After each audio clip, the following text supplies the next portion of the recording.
The historian is like the cleaning staff at a railway station in the middle of the night. The passengers have all gone, but the remains of human activity are to be found everywhere, particularly if you look closely.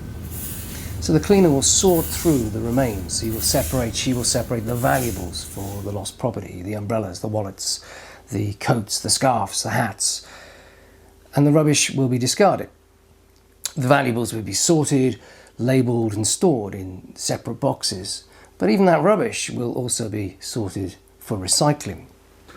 And just like the railway station during the day, the past is also a flurry of activities, interactions and events with no overall meaning. The historian takes the remains of the past and begins to construct that meaning. The historian cleans up the past, sorting it into mental boxes, boxes for the important and for the forgettable, boxes for the political, the economic, the social, the cultural, boxes for causes, consequences and the links between them. It is through this initial finding and sorting that history begins the process and history begins to be formed in the mind of the historian. In cleaning and in sorting out the past, the historian gives the past meaning. A meaning that the past cannot have had for those who lived through it.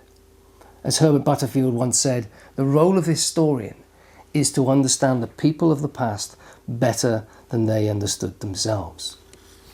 This is something that history students often struggle with. The classic formulation is, of course, that primary sources are more useful than secondary sources because the primary sources were produced by people who lived and experienced the events at first hand.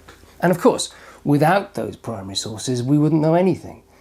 However, do those living through an event really have a better understanding of what is happening, of what is important and what is not important, what the real causes and consequences are of what is happening?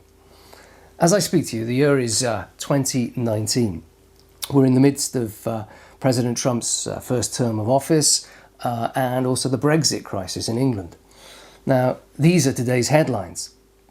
Does anyone living through this really have a better understanding than future historians will? I don't think so. Clearly, the Brexit crisis is important and future historians will write about it. But exactly how important is it?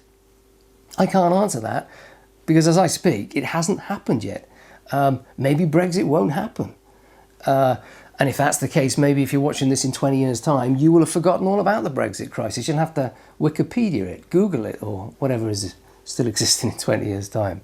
Mrs May and Johnson and Rees-Mogg are names perhaps that won't be familiar to you in 20 years' time, just as other politicians have also been forgotten who are associated with other previous disasters that never happened.